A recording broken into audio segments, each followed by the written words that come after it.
내 것만 자꾸 버글버글거리고 크림 케이크 샌딩할 때는 좀 단단하게 해야 된다고 하는데 아이싱할 때 그렇게 하면 완전히 분리가 나거나 우둘투둘해지거든요. 특히 저는 생크림 케이크 만들고 나서 옆면을 일자로 반듯하게 깔끔하게 만드는 게 진짜 어렵더라고요. 그게 안에 샌딩 크림이랑 겉에 크림의 텍스처를 다르게 해야 된다는 거를 좀 많이 늦게 알았었어요. 구분하는 방법을 오늘은 보여드리려고 합니다. 일단 생크림은 저는 동물성 생크림을 사용을 할 거고 종류는 뭐든 상관없는 것 같아요. 브랜드들이 다양하게 있는데 제가 먹어봤을 때는 레시피가 달라서 맛이 다를 뿐 브랜드가 영향을 주지 않았어서 내가 필요한 날 가장 저렴한 동물성 생크림을 사서 쓰고 있습니다. 왜냐하면 저는 매장을 운영하기 때문이에요. 홈베이커 분이시라면 그냥 마트에 갔을 때 있는 동물성 생크림 또는 유통기한이 지나기 전 임박 할인을 하는 생크림이면 매우 좋겠죠? 제가 오늘 만드는 생크림 배합표는 아래에다가 적어 놓을게요. 3가지 재료가 들어갑니다. 마스카포네랑 생크림, 설탕입니다. 500g의 생크림을 사용할 거라서 설탕 65g과 마스카포네 112g. 마스카포네를 사용하고 나서 이거 좀 남거든요. 이렇게 랩을 뜯어서 이렇게 밀착시켜서 공기와 닿지 않게 이렇게 해놓으면 여기 끝에들이 마르는 걸 일단 막을 수가 있고요. 마스카포네를 쓰다 보면 유통기한이 되지 않았는데 상하는 경우가 진짜 많더라고요. 이렇게 하면 유통기한 날짜까지 잘 쓸 수 있어서 공기와 닿지 않게 최대한 보관을 하면 좋습니다. 설탕이랑 마스카포네 넣은 다음에 생크림을 100g만 넣어주세요. 이렇게 되거든요. 그러면 이거를 한번 섞어줍니다. 이렇게 해서 섞어주면 마스카포네를 부드럽게 풀고 덩어리 지는 거를 막을 수 있거든요. 이렇게 한번 풀고 나머지 500g 생크림을 모두 넣어주면 됩니다. 한 방울이 아깝기 때문에 쫙쫙 짜줍니다. 이렇게 하고 난 다음에는 한번 섞어주세요. 섞고 반죽기로 돌릴 건데 반죽기로 돌릴 때 최대 10 하지 마시고 가운데 믹서기 가운데로 해주시면 됩니다. 레벨이 10까지 있으면 5로 돌려주시면 되시고 5가 있다면 2로 돌려주면 됩니다. 여기서 저는 지금 10까지 있거든요. 10인데 그러면 중간인 4 또는 5로 돌려서 좀 오래 돌려줄 거예요. 생크림을 돌릴 때는 재빠르게 돌려주는 것도 중요한데 너무 빠르게 많이 돌려버리면 큰 기공들이 많이 생겨서 금방 분리되거나 균일하지 않은 생크림이 만들어지더라고요. 그래서 저는 중간으로 좀 오래 돌리려고 하는 것 같아요.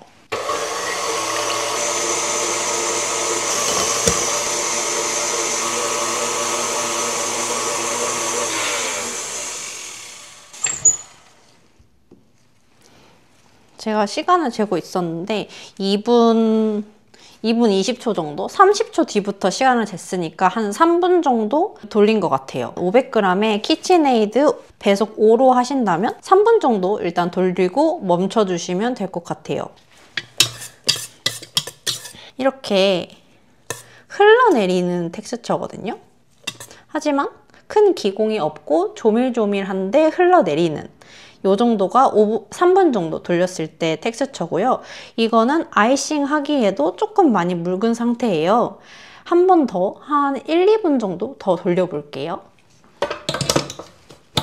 그리고 이때부터는 조심하셔야 되는 게 10초, 20초 사이로 이 생크림의 텍스처가 바뀌기 때문에 이 앞에서 계속 보고 있어야 됩니다.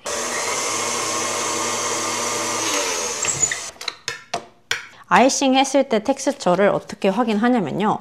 처음에 이렇게 눌렀을 때 살짝 하면 쓰러지는데 세워줘야 되거든요. 이 정도는 세워줘야지 아이싱 했을 때 옆면에 그 모서리 각이 나오는 것 같더라고요. 이 정도가 아이싱하는 텍스처입니다.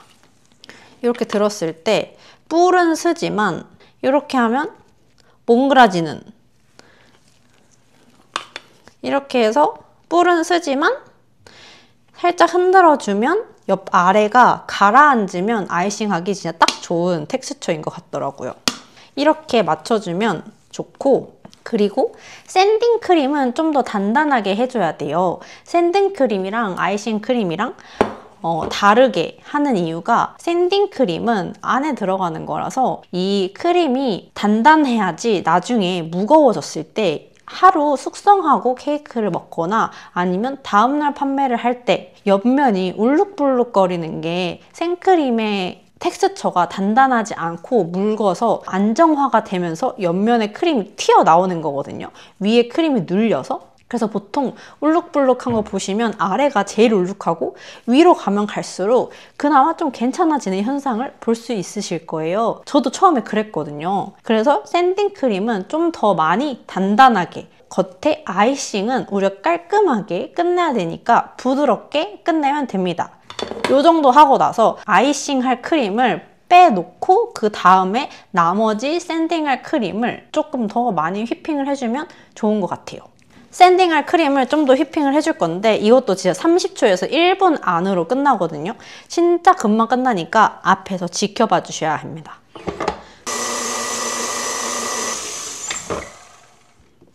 우선 시간으로는 저는 500g 치는데 총 샌딩 크림까지 3분 30초에 플러스 처음에 30초 제가 안 한 게 있어서 그래서 총 휘핑하는데 4분 정도의 시간이 들었어요. 샌딩 크림의 단단함은 진짜 잘 안 기울어지거든요. 이렇게 고정이 돼요, 휘퍼가. 너무 신기하지 않나요? 그리고 스패츌라로 보여드리면 부드럽지만 분리는 나지 않았어요. 그런데 아까 아이싱 크림과 다르게 이렇게 했을 때 뿔이 굉장히 거칠고 흔들어도 애가 뭉그러지지 않거든요, 아랫부분이. 어떤 게 아이싱 크림이고 어떤 게 샌딩 크림인지 확인이 되실까요? 일단은 아이싱용 생크림을 먼저 보여드릴게요. 아이싱용 생크림은 진짜 부드러워요. 크림의 텍스처를 보는 방법은 내가 이 크림을 이렇게 올렸으면 그 위에가 무거워서 아래가 주저앉거든요. 그렇게 되는 게 아이싱 크림입니다. 이런 모양을 기억해 주시면 되게 좋아요. 볼에 내가 옮겼을 때 이렇게 들었을 때 생크림이 푸딩처럼 가라앉는다, 이 느낌이고요. 샌딩 크림은 뜨면은 밥 떠지듯이 이렇게 떠집니다. 그냥 놓는 그대로 모양이 유지가 돼요. 주저앉지 않죠, 푸딩처럼. 이렇게 좀 단단한 크림을 샌딩으로 사용하시면 울룩불룩한 것도 막을 수 있고, 그리고 케이크의 맛도 안에가 굉장히 안정적으로 맛이 균일하게 잡히더라고요. 물도 안 생기고. 두 가지를 이렇게 다르게 사용하시면 좋을 것 같습니다.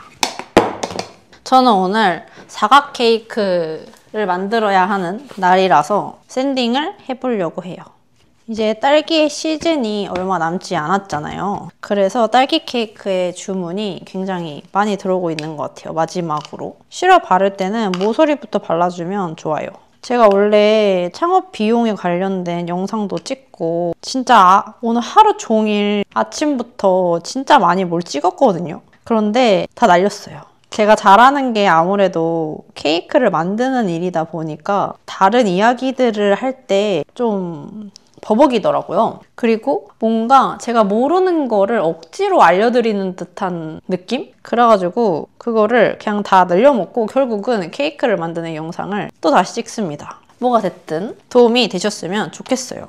뭐라도 하고 나서 크림을 올려줍니다. 요즘 유튜브를 찍으면서도 많이 생각을 하거든요. 그런데 진짜 뭐를 하면 좋을까 항상 생각을 해요. 근데 제가 엄청 찾아보고 하거든요. 여러분들이 좋아할 만한 영상의 주제는 무엇일까부터 생각을 하면서, 그리고 내가 진정성 있게 알려드릴 수 있는 게 무엇일까라고 생각을 하다 보면 주제는 많이 나와요, 사실. 그런데 제가 진짜로 아는 것과 진짜로 해본 것과 사람들이 알고 있는 정보를 말씀드리는 게 저는 다르다고 생각을 하거든요. 직접 경험한 것을 알려드리는 거랑 직접 경험하지 않았지만 그냥 사람들이 말하고 있는 거를 조합해서 알려드리는 거랑 다르다고 생각을 해서 정답은 없지만 저는 제가 경험한 것들을 위주로 많이 이야기를 해보는 쪽으로 선택을 했어요. 왜 이렇게 딸기를 많이 넣냐라고 생각하실 수도 있는데 여러분 아껴서 뭐합니까? 어차피 아껴서 다 딸기 제 입속에 넣는 건데 영상에는 좀 징그럽게 나올 수도 있을 것 같은데요. 케이크 사장님들은 스패츌라 너무 작은 것 같아. 사장님들은 케이크 판매하시면서 마진 얼마나 남기세요? 저는 그거를 계산을 해도 사실 이게 정답인가 싶거든요. 그리고 사업에는 마진이 몇 퍼센트를 남아야지 남는 장사다. 이거 없는 것 같거든요. 이게 정답은 없지만 사업에 그 목적이 있잖아요. 사업은 남으면 되는 거고 내가 좋으면 되는 거다 라고 생각하거든요, 저는. 그래서 사업을 하실 때 왜 하는지도 진짜 중요한 것 같아요. 가격 설정을 할 때. 케이크 금액보다 사실 더 중요하다고 생각을 하는 게 손님들이 사가서 이거를 진짜로 이만큼 주고 사 먹어도 진짜 좋은 기억이었다라고 생각하게 만드는 게 제가 케이크를 판매하는 이유 중에 하나거든요.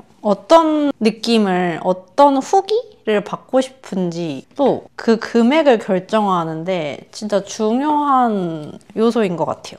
사각 케이크 시트 하실 때 이거 이음새 있잖아요. 직사각형 특히 이음새 이거 번갈아 가면서 해줘야지 케이크 안 무너지거든요. 그래서 만약에 제가 여기서 이렇게 조각, 이렇게 조각했단 말이에요. 그러면 이 작은 조각을 이쪽에 먼저 배치를 해줘야 됩니다. 두 번째는 이렇게 번갈아 가면서 해줘야 돼요. 작은 꿀팁이죠. 이런 꿀팁도 도움이 됐으면 좋겠어요.